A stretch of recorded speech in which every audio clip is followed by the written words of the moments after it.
Good evening, you're listening to The Truth Tank and I'm your host, The Tank. If this is your first time listening to The Truth Tank, a big welcome. If you're a repeat listener, welcome back. If you're a regular listener to the show, you will probably already know this, but if you're not, The Lie Has Begun. The prologue to The Lie of Communism is available wherever you get your podcasts from. It's a quick rundown episode to what you can expect in the Lie of Communism series. There was a fair bit of stuff I needed to explain. I had planned on it being something a little different. Well, not really a little different, completely different. And it eventually changed into something else altogether. So definitely check that out wherever you get your podcasts from. It's on Spotify, Apple, iHeartRadio, YouTube, or wherever else you get your podcasts from. Apologies in advance if I sound a little off tonight. I'm a bit under the weather. Got a little bit of a sore throat, a bit of a headache. It's not too bad, but my voice might be a little off tonight. So this is another Weekly Tank episode, and it's another film review. The film in question is F1, starring Brad Pitt, Javier Bardem, Damson Idris, and Kerry Condon. Directed by Joseph Kosinski and produced by the legend himself, Mr. Jerry Bruckheimer. He hasn't produced a lot of movies in the last couple of years. He used to produce like a movie a year or every couple of years. His movies were always just the biggest and best action films. I used to love his films when I was younger, I still do. The Rock is one of my favourite films of all time. I think it's contended for probably one of the best action films ever made. It's got everything. It's got a bit of modern effects, but mostly practical, epic stunts, great shootouts and characters. It's a longer film too. It's not a 90-minute action film. Directed by probably the best action director ever, Mr. Michael Bay. Whether you love him or hate him, no one can deny that man has got some serious talent directing action. That's a little bit off topic. So without further ado, let's get into tonight's show. This is episode 79 of The Truth Tank, and the 7th Weekly Tank episode, F1 Film Review. There's a world beyond what we see, full of whispers, shadows, and encounters that defy explanation. The paranormal, the unexplained, the mysteries hidden in plain sight. I'm Heather, your guide through the unknown. Together, we'll navigate chilling encounters, impossible coincidences, and the stories that stretch the boundaries of reality. Through expert interviews, deep dive discussions, and co-host explorations, we'll uncover the science, the speculation, and the personal experiences that shape the paranormal landscape. Have you got a story of your own? Send it in. We'll feature first-hand accounts from listeners who've experienced the impossible, adding their voices to the mysteries we seek to understand. From haunted locations to cryptid sightings, from UFO phenomena to messages channeled from beyond, each episode peels back another layer of the veil. Fasten your seatbelt, expand your thinking, and cross the threshold with Beyond the Veil Australia. The veil is thinner than you think, and the search for answers is just beginning. Follow Beyond the Veil Australia on Instagram, Facebook, TikTok, and YouTube for exclusive content, behind-the-scenes insights, and community discussions. Visit beyondtheveilaustralia.com to submit your paranormal experiences, explore past episodes, and connect with fellow truth seekers. Subscribe now and step beyond the ordinary into the unknown. Bruckheimer is back, and F1 is another reminder of why Mr. Bruckheimer is the best action producer in the known universe. So F1, unsurprisingly enough, centers around the very interesting, adrenaline-fueled world of Formula One racing. The film is produced by Jerry Bruckheimer. It's a glorious return to form for Mr. Bruckheimer, and it's directed by Joseph Kosinski. These two have worked together before on Top Gun Maverick, which was a couple of years ago now. What was that, 21, 22 when it came out, because of the plague? The film centres around veteran Formula One racer Sonny Hayes, who was pretty much at the arse end of his career. He will race anything, drive anything pretty much if it pays. There's a bit more to it than that, but I'm trying not to give too much away in reviews now. But I'm the only person that I can really talk to about movies. None of my friends are really into films, so I guess I have to talk to myself about movies. And you, the listener. Sonny Hayes is more or less a journeyman driver. He'll pretty much take most jobs if it requires him to drive. He's not about the money or the glitz, the glamour and the fame. He just really has a passion and love for driving. Javier plays Ruben. I'm not even going to try to pronounce his last name. He's the owner of APXGP Formula One team. He's in a fair bit of financial trouble. He's paid $350 million for the team. It's coming in last place. They are not even polling or winning much of anything. They have a star young driver called Joshua Pearce, played by Damson Idris. Ruben's got a very talented engineer on his team called Kate McKenna, played by Kerry Condon. I think she's the engineer. I'm not really too sure of the positions in Formula One. I don't really know a hell of a lot about it. So they're trying to better their prospects and actually win some races before the team gets pulled out from under Ruben and gets taken away by the board, which would mean he would lose his investment and they could sell it at a loss or a profit to someone else. And the big draw card for all this is the hotshot young driver Joshua Pearce, who is yet to win. Now, right off the bat, this movie is just action-packed pretty much the entire way through. It opens with a pretty cool scene, and this is not like shoot-'em-up action. This is really adrenaline-pumping racing. And if you're not into Formula One or car racing, you can still get a hell of a lot out of this film. I mean, I'm a kind of a casual fan of F1. I don't, like I just said, I don't particularly know too much about the technical side of it or what the positions and stuff are called, but I do have a little interest in it.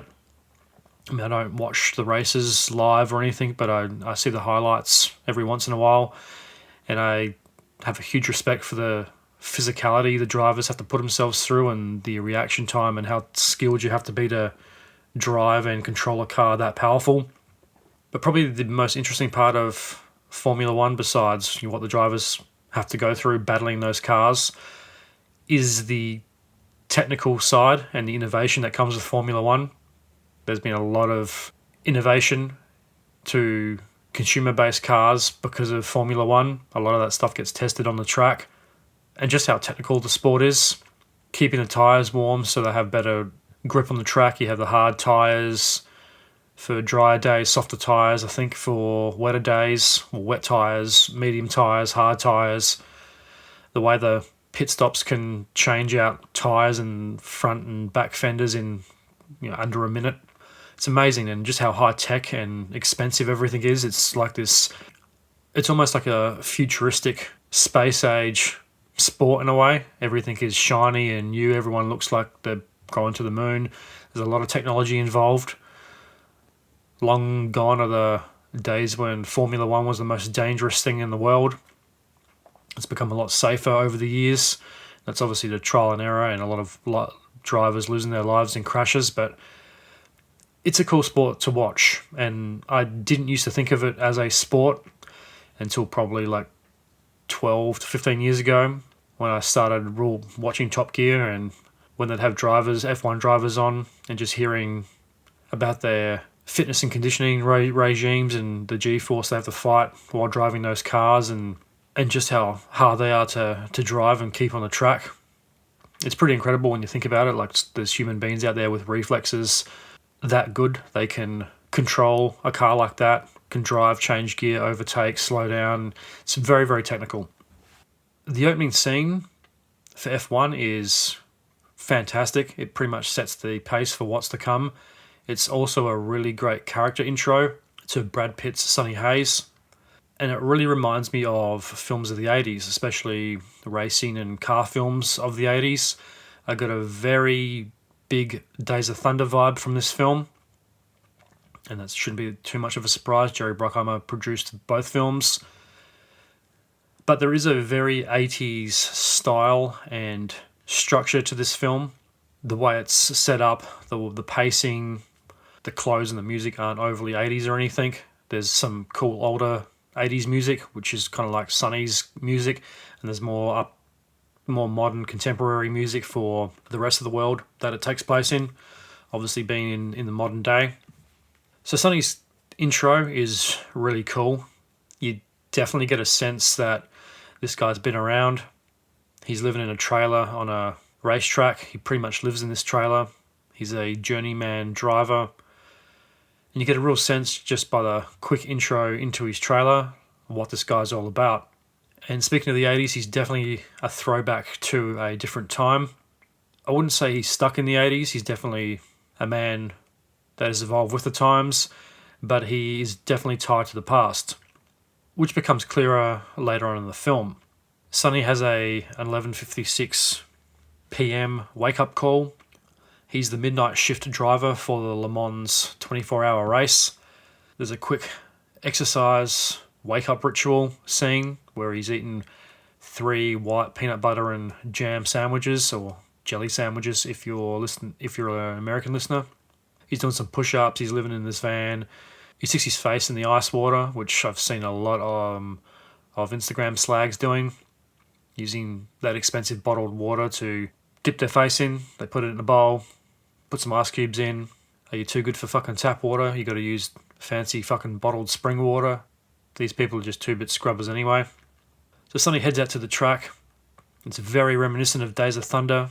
The opening scene is structured very well. We get a very strong sense of who Sonny is behind the wheel. He's a bit of a risk taker. He's a bit of a wild card. Likes to do things his own way.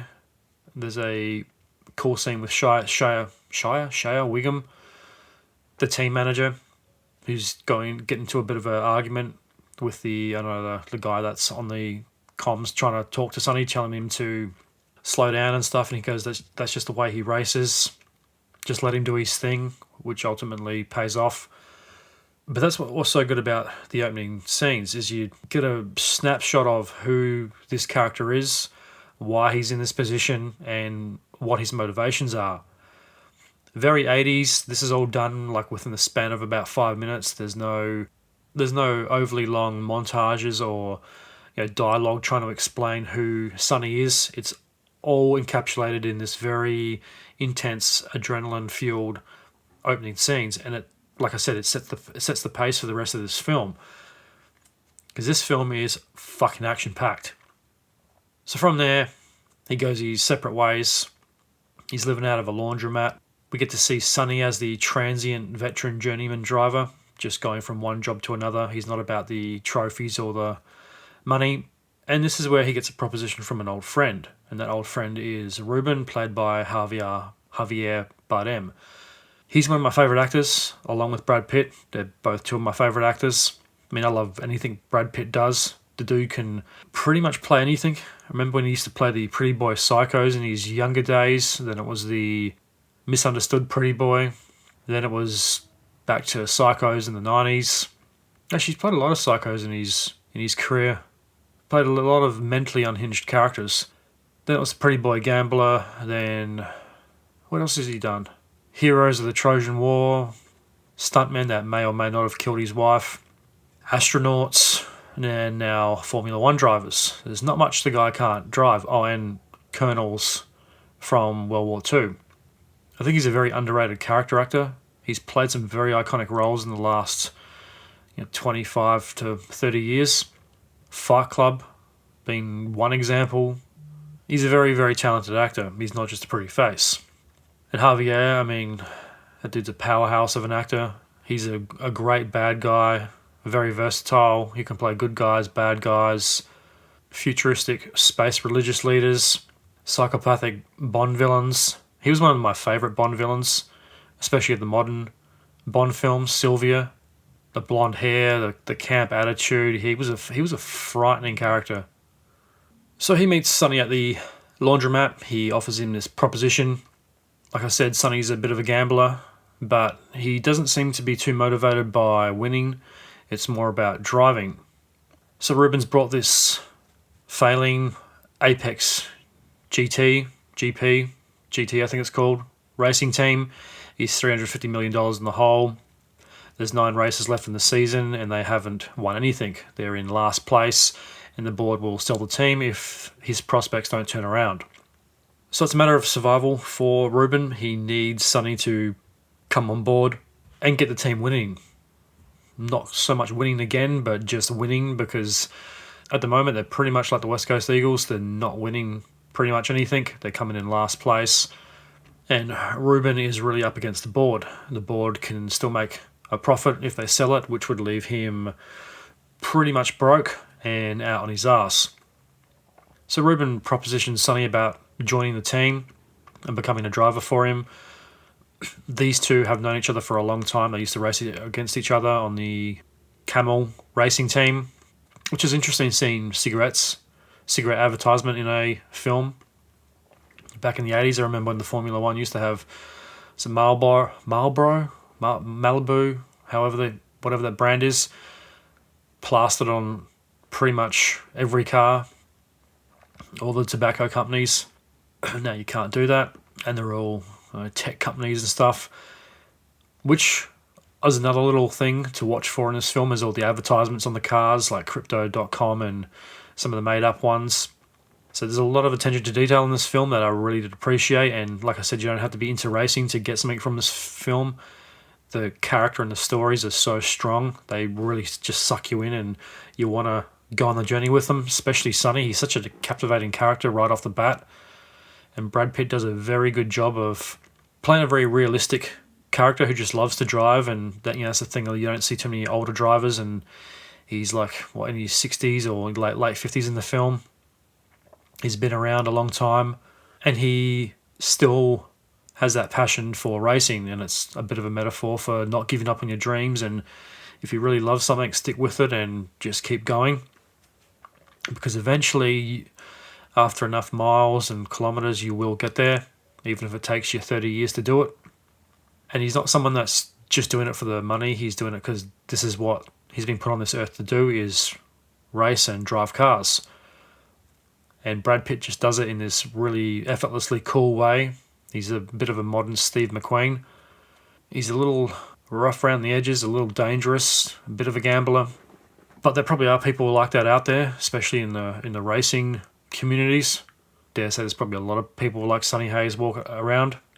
So Sonny isn't 100% convinced, but like any good film, he ends up joining, because otherwise the film would be pretty fucking short. And this film is quite long. It's about 155 minutes, I think. Well over 2 hours, but it doesn't seem like that. It seems like an hour and a half. This film just keeps moving along, and it does not seem like it's over 2.5 hours. It feels like it's an hour and 45 minutes. The pace of this film is great. The editing, the music, the direction, everything about this film is top notch, and it's just like those old 80s style films. It just keeps propelling the story. It doesn't get bogged down anywhere. Everything in this film is necessary, and nothing feels like it's just filler or the writer ran out of ideas for this scene. Another thing I like about F1 is it shows the technical side of Formula One, the tweaking of certain things in the car to shave a second off your lap time just to get that small advantage. The film also goes into all the technical sides of Formula One racing, like wind resistance, warm tyres, that's mentioned a few times in the film, weather conditions, the design of certain parts of the car. All these slight variations and calculations and alterations are made to shave off a couple of seconds. And I imagine it's probably pretty true to life. I'd say a lot of Formula One teams are probably obsessed with those type of things. And Kerry Condon's character was taken from Lockheed Martin or somewhere and poached by Ruben because of her innovation. And she gets a chance to shine in this world by having her alterations to designs come to life. But the other thing I really liked about Formula One is it doesn't present the world of Formula One as this glitzy, over-the-top, glamorous sport. It's not as glitzy as the trailer makes it out to be, because I think a lot of people think of Formula One drivers as just being kind of over-the-top millionaire playboys with nothing better to do than to race $150 million cars around a track. In this film, that's not the case. These are very real, fleshed out people with very real fears, especially Joshua. Yeah, he's a bit more of the He's a bit more of a, the young guy with lots of money. He's bought his mum a nice house in London or somewhere. He's got this manager that kind of hangs around him. He kind of reminds me of Lewis Hamilton, which the film is produced by, and he does have a couple of cameos in it. So it's no surprise that one of the main characters is kind of based off of Lewis Hamilton.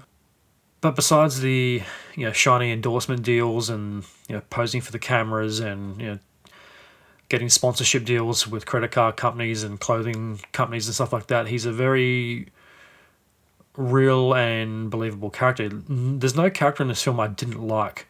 There was no overall bad guy. Even though when Sonny does come onto the team, there's a bit of friction between the two drivers, and it's like the young guy versus the older guy. One's making jokes about him, and they start to compete with each other for the first few races, which is also normal and believable. But these characters are just so realistic, you get sucked into their world, and Joshua has very real concerns for his own future as well. He's not just all about the sponsorship deals and smiling for the cameras. Underneath that, he is very concerned about his own future. If a team gets sold, he's going to be used as a bargaining chip to get top dollar, and he may potentially never race again. If a new owner buys the team, they'll bring in their own more veteran drivers to get the team back up the ladder, and that will leave him basically being a backup driver or without a job. And there's a minor character in the film called Cortez. He's like the backup driver. He doesn't have any words or lines or anything. He doesn't really do a hell of a lot. You only see him about once. He is kind of like this reminder of what could happen to Joshua if they don't start to perform. And going back to Sonny, his character was like the most talented guy that never made it. His career doesn't really go the way he had planned. He's a bit arrogant. He was a great driver with a lot of talent, but ultimately, it just doesn't pan out. So it's another little metaphor that no matter how talented you are or you think you are, luck can humble you pretty quickly. And Joshua is kind of torn between these two characters. He's kind of in the middle of, this is what you could be if the team gets sold, and this could be your future. You could turn out like Sonny if things go pear-shaped.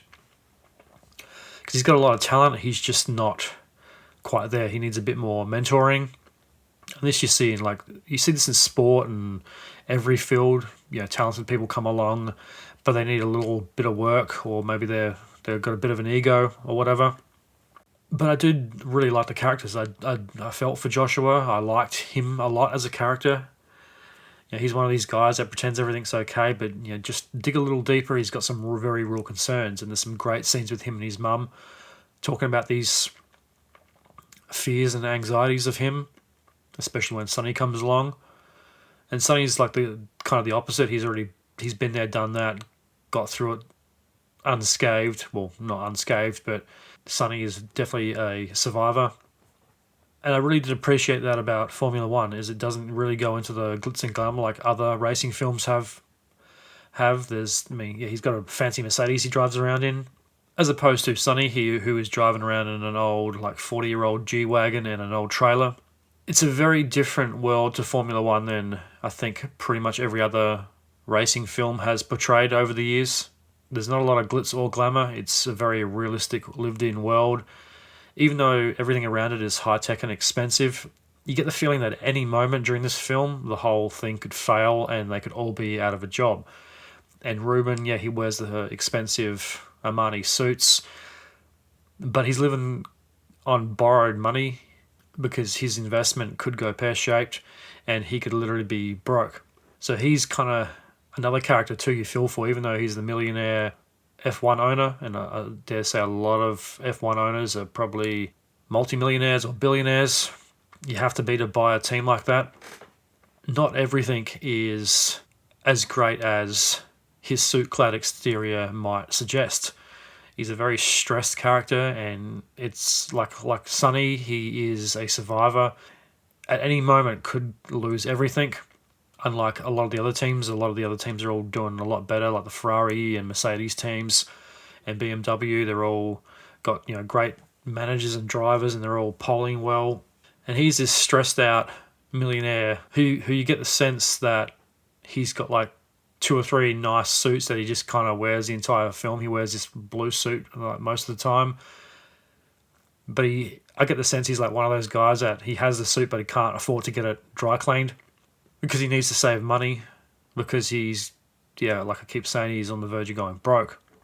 He was a real cool character too, and Javier just does a great job of balancing, like Joshua, smiling for the cameras and pretending everything's okay, but scratch a little deeper under the surface, and he is a frantic, anxious mess.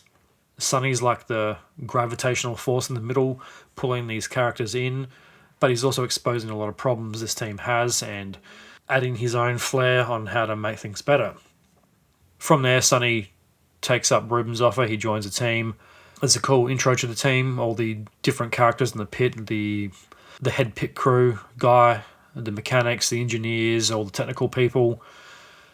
Once again, all very realistic and believable characters. There's a really cool scene after that involving Sonny testing out the car, pushing it to its limits, which ultimately he spins out and crashes, but they find a lot of weaknesses in the car, that it's a bit, they call it a shit box, even though it's a $150 million racing car. There's a lot of flaws and there's a lot of things that aren't designed properly on it, which is affecting the performance. And he said you're never going to win with a car like that. And this leads into a lot of friction between the drivers, and the press conference scene where Joshua is taking the piss out of Sonny about being old, and it's great that Apex has given senior citizens a chance at racing or something along those lines. It was a pretty funny scene. Sonny's reactions are great, and it's how you should deal with press conferences. Yep, nah, yep. I love those answers. Don't incriminate yourself. But this scene is also very clever because you get a bit more of a backstory about Sonny and how much of a gambler he was. He lost a lot of money gambling. I think he became a professional gambler at one stage that failed. His marriage failed, and this reporter keeps on pointing out the failures of Sonny's life. But ultimately, is he really a failure because he's still on an F1 team? Yes, he might have failed pretty much everything from the time he was driving until now, but he has a second or third chance, and that's another metaphor for the film, is second chances, or third and fourth chances in this case. And this leads into the first big race of the film, where we really get a overview of Sonny's style of racing, which is very aggressive. He likes to make contact with a lot of cars and cause a lot of damage, which in turn stresses Ruben out because he's the one that has to keep paying for this stuff, and he's the one that's paying the fines for Sonny. But it ultimately pays off because Sonny starts to win by seconds. We also find out that the car isn't good and it's pretty much crap, which ends up getting replaced by a better car. But Sonny's style of racing does cause friction and tension, but ultimately he's a genius behind the wheel. He knows the car, he's so in tune with the car, and he's locked into this zone when he's driving. And I really do like the winning by seconds because there's a line in the film where he says something along the lines of, if we win by a second on every lap, that adds up to I think it's 8th or 9th place. There's 100 laps if you save or 76 laps. If you save 1 second on every lap, that's a minute and a half or whatever it equates to, which means Joshua moves up. Those two compete with each other in the first few races, but then they kind of work this system out where Sonny's basically the one that is taking the penalties, and he's deliberately delaying the other drivers, allowing Sonny to catch up or allowing Joshua to catch up and get in front, which was very clever because it does show the tactics of Formula One. We're so used to seeing tactics and strategy in field sport movies like gridiron NFL movies, basketball movies. You don't see that a hell of a lot in racing movies. It's more so someone's racing and they're going fast, they're trying to pass them and this and that, or they try to nudge them out the way. But there's a huge focus on the Formula One tactics, and especially because Sonny's got a lot of tricks up his sleeve he uses throughout the film. one of which where he gets in front of Max Verstappen out of the pit. He deliberately waits a couple of seconds, and the commentators are all going nuts, going, "What is he doing? He's going to get a 7-second violation," which seems like nothing. It seems completely absurd. But as soon as he comes out, he gets in front of him, slows him down, and Joshua ends up, I don't know, lapping or getting in front of the other drivers, and he pretty much slows the race leader down. So that was very cool as well.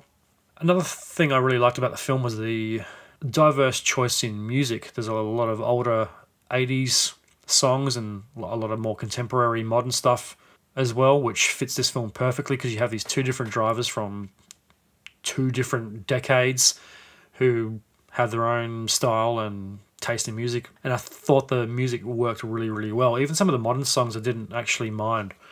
And I usually hate pretty much 95% of modern music, but I liked this. The cinematography is also really great. It just fits this film perfectly, and I didn't get a sense that there was a lot of special effects in this film, and I don't think there's too much green screen. It seems to be all kind of like Top Gun and Mission Impossible, a lot of cleverly placed cameras and the way they shot this film. It was shot in IMAX, which I didn't see on IMAX, which probably would have been pretty cool.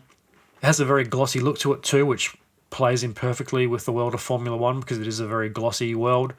And I think the cinematography reflects that. It's very kind of bright and shiny, but with a little bit of darkness around the edges, which I think kind of highlights the danger and just extreme nature of the Formula One world. But there's a lot of white backgrounds, the little sci-fi modular housing things where the teams work out of. It looks like an Imperial naval workshop on a Star Destroyer, or the engineering room of one of the Star Trek ships. It looks very futuristic. The teams have these like modular, like two-story like house looking things. They have a big command center. They've all got a computer in front of them, and an Apple computer, which is no surprise because the film is produced by Apple, which I do hope it does come out to buy because I don't want to pay Apple fucking $15 a month to watch this film. But being a Bruckheimer production, hopefully it does come out, and it is, I think, a Warner Brothers or Universal or Paramount production, I think. But as I was saying, it highlights the excess and just like, in a way, the absurdity of this sport. There's these team meetings. They've all got these headsets, like gaming headsets on. They're all got their brand new Macs in front of them, and they're all talking about the strategy and what they're going to do in the race around this big round table and this habitation unit that probably costs more than most people's homes. And there's the high tech suite in it where there's probably about 20 or 30 people on computers just monitoring stats and engine temperature and tire fucking PSI and all this other stuff, and keeping an eye on other teams and what they're doing and where their their drivers are coming into. Very cool, very technical. And the engineering side of it as well. It's all very clean and pristine. They have the tires stacked up on pallets in these little jacket things they wear, and everything's labelled neatly. Even the mechanics and engineering side of it seems like ultra clean and pristine. Oh, and the drivers' waiting rooms, they have these everything's white. The walls all have these white panels on it. Like the waiting rooms, the drivers sit and relax in before a race, and there's where the families and friends sit. Got these fancy couches with big TVs they watch the race in, which is really cool. Everything's clean. Everything's a little too clean, I think, for my liking, but it still looked cool. Very sci-fi-ish. It also highlights the amount of technology needed for this sport in the modern day, which is probably vastly different to how it used to look. It's probably a lot grimier and greasier back in the day. I don't think it obviously wasn't as high tech, but it just shows you what Formula One has become in the modern day. This uber technological sport. Because if you're not a multi-millionaire, there's no point even trying to buy or join a team or whatever. It just seems like a complete elitist sport. Still cool though, because I guess you kind of have to have that. At the same time, it also kind of pushes what is possible and achievable by human beings. Even with all that technology, it's still a humans' reaction time and instincts that win the race, not the technology or how good the car is. All that stuff is all good, but it's still, a talented driver like a Lewis Hamilton or Max Verstappen, Oscar Pistorius, however you pronounce his name. There's still a guy like that, or woman, driving these cars that are winning the races. So this part of the film, it's pretty much race after race, and this is what I was alluding to earlier. It's just go, go, go, this film. This film does not get bogged down in any, overly dramatic subplots. Well, there is a few, but it's just action after action, and even the quieter scenes, there's still a little sense of adrenaline. The character development is also very good, because as the film progresses, so do the characters, and so does the team. And there's this sense that Sonny can maybe pull off a miracle, and the team starts to buy in and believe in Sonny. He starts going on these runs and doing his morning workouts, and a lot of the team members start to join him. It starts off with a couple, then it's pretty much the entire pit crew that go running with him, and he's running in his Converse All-Stars and his old tracksuit, and everyone else has got their team gear on, and so the team starts to buy into what Sonny's selling. Another thing I liked about Sonny's character is he's not this perfect prodigal driver character. He definitely has to work on a lot of things, because when he comes into the team, he doesn't really understand any of the modern things, and when he's doing the test, he has to get someone to show him how to use the modern day steering wheel with all the buttons and how you change gear and all this stuff. And like modern cars, I thought that was very cool. He has to learn a whole new system because he's been out of racing at this level for a long, long time. There's a cool scene of Sonny's morning workouts and his ritual. He gets up and does this really cool neck exercise on the bed, which I actually might give a try, where he's got his head pushed up against the bed and he's kind of balancing his weight with his neck to strengthen it, obviously. I might actually give that one a try. I've got a pretty fucked neck myself. He does his push-ups in his room, and there's no fancy gyms as compared to Joshua, who's in the Apex gym on the $10,000 treadmill, and he's got the oxygen mask on and his headgear on, and there's a guy pulling in him. He's trying to resist it with his neck to strengthen it. Sonny's very much just casual at home. I don't need the lab setting or the people monitoring me and checking up on me to do my workouts. I'm just it's part of the daily ritual. And that's the other metaphor for this film, is do the reps, do the work, because it pays off. And Sonny is very much a guy that is constantly learning. As cavalier as he seems, he has a work ethic about him.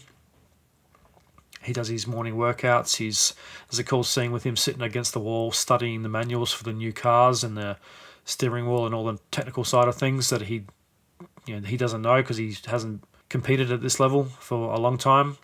So he's doing the reps and he's not making excuses, and that gets results, which is a very good metaphor for life, because there's a hell of a lot of people that like to make excuses. So the Apex team starts to climb the ladder. Sonny's plan starts to pay off. Then there's a pretty dramatic moment that changes the whole dynamic of the story, and this is where things get surprisingly emotional. I wasn't actually expecting this. I don't want to give too much away, but it's kind of hard not to, so spoiler alert. If you're listening past this point, you have been warned. There's a pretty dramatic scene involving a crash. Josh is taken out and injured. Sonny is number one again. He's climbing the race ladder. He's becoming more popular. Everyone loves Sonny. Even the board likes him, or some of the members of the board like him. Josh is out and injured, and he returns very jealous. And there's this big dramatic shift between Josh and Sonny, and it's affecting the team because Josh wants to return. He's acting very jealous and arrogant, and Sonny's been doing the work, keeping the team on the road, so to speak. And this leads to a very cool gambling scene where Kate pretty much lures them both to this nightclub to work out the differences by using gambling, which is pretty cool because you see a different side of Sonny. He isn't the arrogant character looking for his own glory that he didn't get when he was young. He's willing to take a couple of hits for the team to lift up Josh and get the team back winning again. But behind the scenes, there's a lot of things happening, and the film gets even more dramatic at this point. But a lot of the dramatic stuff that happens is very fast-paced. There's a sabotage plot behind the scenes, which stresses Ruben out a bit more, which leads into another race where Sonny crashes out and is injured and gets pretty badly concussed, and then you find out more of the backstory to him, because throughout the film Josh has been watching old YouTube videos of Sonny Hayes and what happened to him. Sonny crashed when he was young and was quite horrifically injured, which leads to him obviously being in hospital after the last crash, and you get a bit more backstory to some of the injuries he's had, which causes Ruben even more stress, which also takes Sonny out of racing. But the racing gods love Sonny, and he gets a second proposition. There's a bit of corporate scumminess going on behind the scenes involving one of the board members, and we're hit with another metaphor, which is failing and age. Sonny is not going to let either of those two things get in his way, and I get a real sense that another metaphor of this film is about the journey and not the destination. A lot of people are focused with the winning just for winning's sake, or I've got to get to the top, or I've got to get this promotion or whatever. They kind of miss the journey and doing the hard work and the reps that get there. Sometimes the glory or the joy is in the journey, is the adventure you kind of go on to get to the ultimate destination. That's the other thing that's really interesting about Sonny, is glory isn't important. Doing what you love is far more fulfilling than glory or the fleeting moment you're standing on a podium accepting a trophy. The other metaphor is age is just a number and doing things your way, because Sonny just comes into the world of Formula One after 30 years, just does it his way, and it works. And he doesn't sell out for money. Doing what you love is a far better way to live than following money, selling out, and trying to get to the destination and ignoring the journey. There's a cool moment with Kate and Sonny in the film where he explains his motivations for racing and why he loves driving, and he said something along the lines that when he raced, he felt like he was flying. He went into that zone where that was the greatest thing to him. And after the injury, he never got that feeling again. And that's why he continues to drive and tries to get back to flying again, which is interesting. This film also has a very similar vibe to Rush and Driven. Rush being the Chris Hemsworth, Ron Howard biopic about James Hunt and Niki Lauda. That's a good movie. Very similar, some very similar scenes. Not saying it was copied or anything. Racing films, and in particular F1 related films, tend to have similar action set pieces in it. There's always a race involving the rain that's always dramatic, and someone always crashes into a fireball, someone's injured. There's always similar cliches in those type of films. There's always the big finale race and behind the scenes kind of stuff and mechanical issues and what have you. I definitely got the Rush and Driven vibes, and Driven, if anyone remembers that film from the early 2000s with Sylvester Stallone and was it Kit Parade? Not the highest rated film on IMDb, but I enjoyed it when I saw it. I haven't seen it in probably 20 years, but not like anyone would believe that Sylvester Stallone was a Formula One driver. Did have that cool but ridiculous F1 car chase through the suburban streets at night, which was pretty much all visual effects. Anyone remember that scene where they're power sliding around a corner and it's lifting up manhole covers? It's fucking ridiculous, but it looked cool. So this leads into the final act of the film, the last race and redemption. And another thing I haven't really mentioned too much about this film is just the way it was shot. The camera's mounted on the cockpit of the car, filming the actor's face in the helmet, and you can really see faces and the helmet's getting pushed back by the G-force and the way the car moves and the reaction in the face, in the eyes and stuff. And there's this really cool technique this film does where the camera's filming Brad Pitt driving, and then it will swing around to the car in front and you can see the brake lights and the other driver kind of like swerving or trying to knock them off the road. It does this a few times in the film. It will be filming someone's face and it will swing around and you see the car in front or the road or whatever. It's very cool. It really adds to the intensity. Seeing the face through the helmet, then swinging around and seeing a car's brake lights right in front of you, or Brad Pitt's car sneaking its way through, overtaking somebody. It doesn't look to be visual effects either. It looks like this was all practically filmed. It would have been fucking hard. There probably is obviously special effects in this film somewhere. These scenes look like they were shot with real cars. There's probably, the brake lights were probably added CG or the backs of some cars, but for the most part, it definitely does seem like it's practical effects. There's also a couple of really cool split screen shots in it where you see the drivers next to each other. I wouldn't say the way it was shot, the split screens or the swinging around shots were revolutionary, but they were very fucking cool.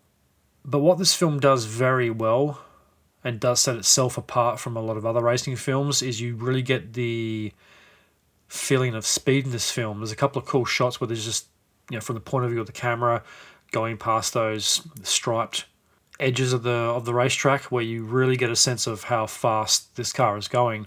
There's been many films with car chases and speed and stuff in it, Fast and Furious being one of them, and you never really get a sense of the speed because everything on camera kind of looks slower than it does in real life.